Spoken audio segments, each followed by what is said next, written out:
Today I will speak about project time management knowledge area,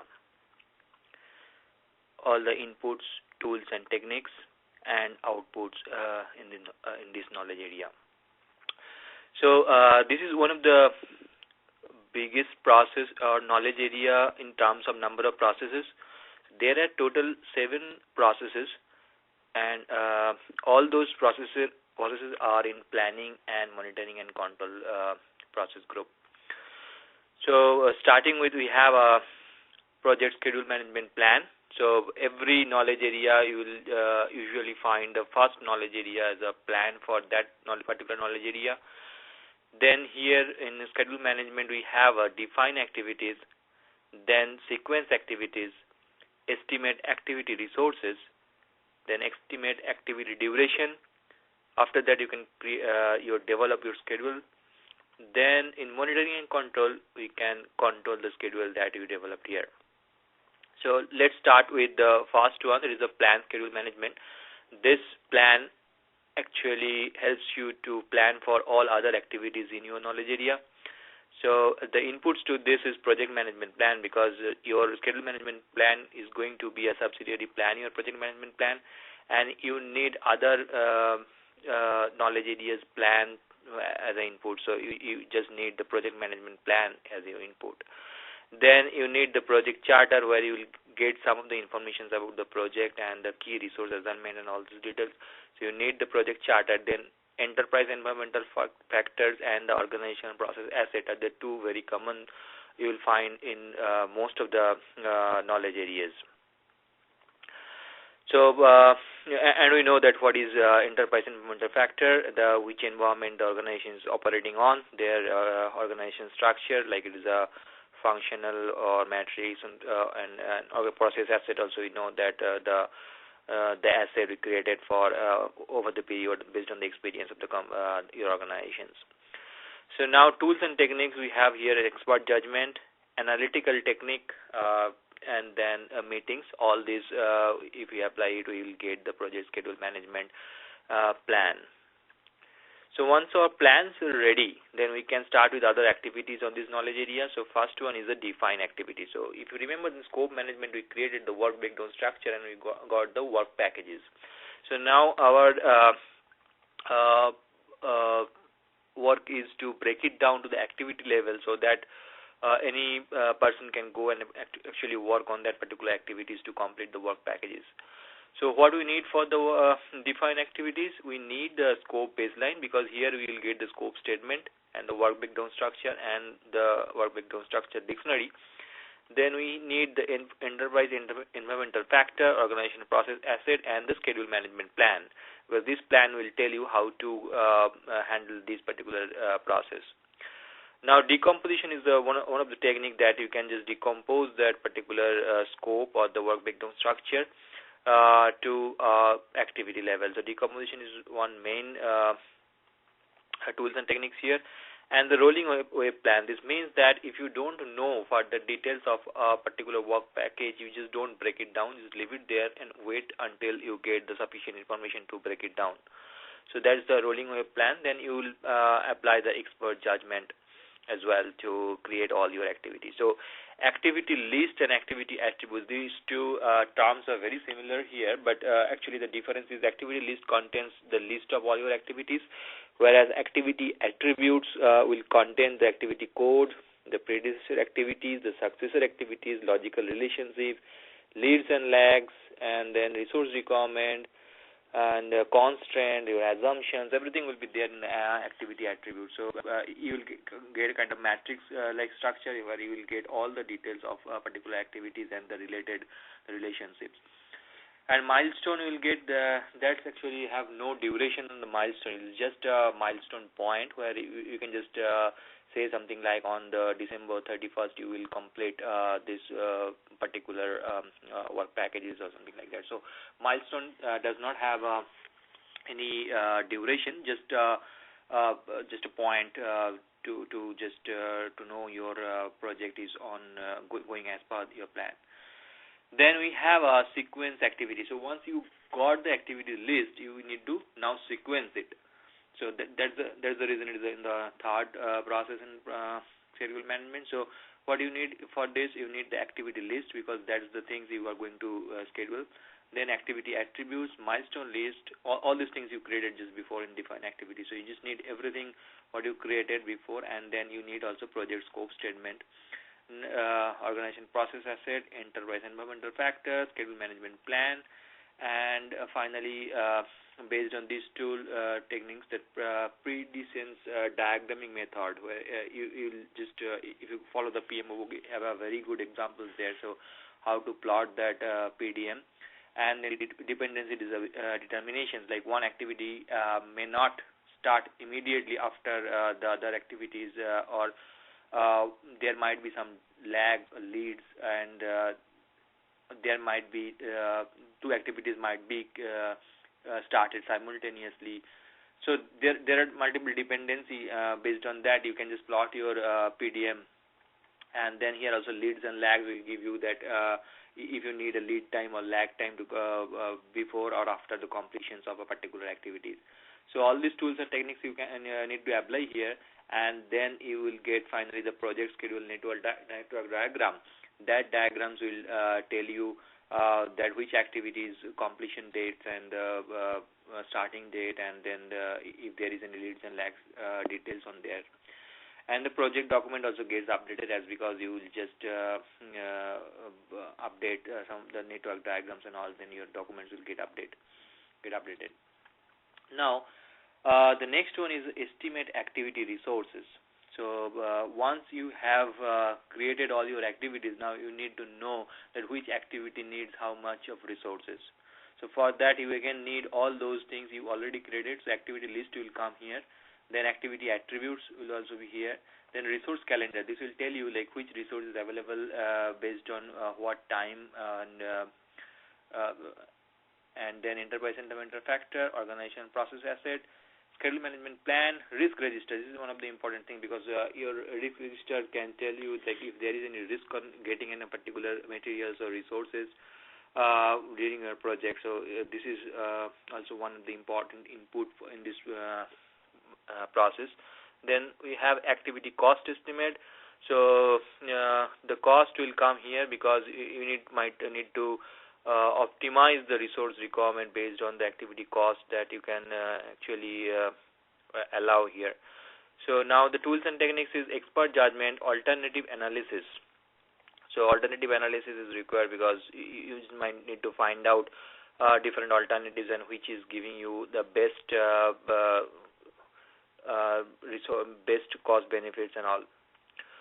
So published estimated data, then bottom-up estimating is something like you copy your similar work from your previous experience, and then the bottom-up estimating is just starting from the activity level. You just sum it up, and then you will get the actual estimates. Then project management software is one of the tools and techniques that will help you to create the activity means help you to create the activity resource estimate. Now in output you will get the activity resource requirement, and then resource breakdown structure, and then project documents get updated here as well. So resource breakdown structure is just a hierarchical representations of your resources and which is available under what categories and types. So all these you will get in estimate activity resources. Now once you get that how many resources you need to complete the activity, you need to find out the durations of that activity to complete. So here also you need the same kind of input, that activity list, attributes, resource requirement, resource calendar, the project scope statement, enterprise environmental factor, organization process asset, schedule management plan. So these are pretty much similar, because everything is dependent on that particular activity. So whatever you need to estimate the durations, you will get pretty much everything you need here. So risk register again coming here, and then resource breakdown structure, what you just created in the prior process. So expert judgment, analogous estimating. This one is the top-down estimating. So analogous estimating is the one that you mostly that copy the previous similar activities work from the previous project or your experience. So analogous estimating will give you that is much faster in respect to the bottom-up estimating. Now, parametric estimating is also based on the historical data. You just know like unit level what is the cost, so you can just multiply it. Like if a particular wall to make a particular wall, like 1 square feet of space, if you need $1 to complete it, then you know that 50 square feet of wall will made in how much dollar. So this is kind of the parametric estimating. Then 3-point estimating, that the most likely, then optimistic, and the pessimistic view. You will just get the 3-point estimating. Then reserve analysis. You need to have some reserves as well, because all the estimates you will may not be possible in real time, because you have a different risk factor. So you need kind of reserve, and then how much reserve you need, that analysis will be here. Then group decision-making techniques is also one of the techniques to find out the durations. So activity durations estimate is your output, and then project document gets updated as well. So now the 6th process here in the planning process, that is the last one in the planning, and that is the develop schedule. So actually we are developing the schedule here, and the schedule management main purpose is developing the schedule, and just to develop schedule you just completed all the other processes here. So here also you need the activity list, attributes, project schedule network diagram, resource requirement, resource calendar, activity duration estimates, project scope statement. All these things you see that you already created in the schedule management plan in other processes, or you created in the scope management process. So scope statement is coming from the scope management plan. Scope management knowledge area. So enterprise environmental factor is also your input, organization and process asset, then schedule management plan, and risk register. So project staff assignment, resource breakdown structures, everything you will pretty much get from the other processes. So you just don't need to remember anything, just need to remember what was the output of the other processes in this knowledge area. So now your tools and techniques here, so schedule network analysis, critical path method. Critical path will give you the maximum durations of the project path. So all the activities, if you just plot it in your network diagram, you will just find the critical path based on that the maximum time it might need to be completed. Then critical chain method will add a buffer in your critical path, so that you will have kind of buffer, and if anything wrongs happen in a critical path, you will still have a corrective options here. The schedule compressions, scheduling tool, resource optimization technique is part of a schedule. The schedule compressions is one of the techniques. Scheduling tool is also be used to create your schedule baseline. Then resource optimization techniques will give you that the resource allocations over the period of time. So this is used to adjust the start and finish dates to activities that adjust planned resources used to be equal or less than the resource availability. So resource optimization techniques always ensure that your resources are available when you are just performing your activities. So modeling techniques is also one of the techniques here, and leads and lags we also needed here to find out the schedule baseline. Now output is obvious, it is a schedule baseline. Then we have the based on the schedule baseline you will create the project schedule. Then you have the schedule data, project document gets updated, project calendars you will find it here, because that based on the schedule you will just find out the project calendar. Then the project management plan also gets updated.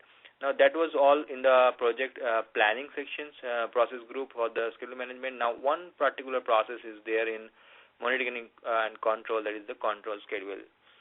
So here the inputs are project management plan, project schedule, organization process asset, work performance data. So as I said, like any monitoring and control process, you usually find that the work performance data, that is the raw observations of your work, is coming here, and you will get the work performance informations in the output.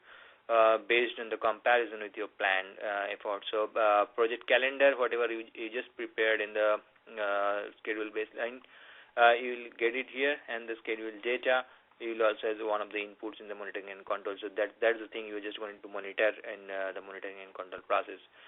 So now the tools and techniques here is performance review, project management software, schedule compression, scheduling tool, resource optimization technique, modeling technique, and leads and lags. The schedule compressions is one of the technique that if your project is going to be out of schedule or it is taking more time, you just need to crash your project, or you need to do the parallel activities. You might need to put your some of the activities in parallel which are not dependent to complete each other. So those are the techniques you can apply here to make your project back to the schedule plan. And then the output you will get the organization process asset get updates. Then you might find a change request on because you might need to change the schedule timeline on the network diagram. Then your project management plan gets updated, project documents gets updated, work performance information you will get based on the data you just entered. That will be compared, and they will get the information. Then you also will get the schedule forecast, like based on the current point of time, what is your forecast that you will meet your deadline or not. So that was it for the project schedule management, and I'll see you in the project cost management. Thank you. Please leave your feedback, and thank you for listening. Thank you.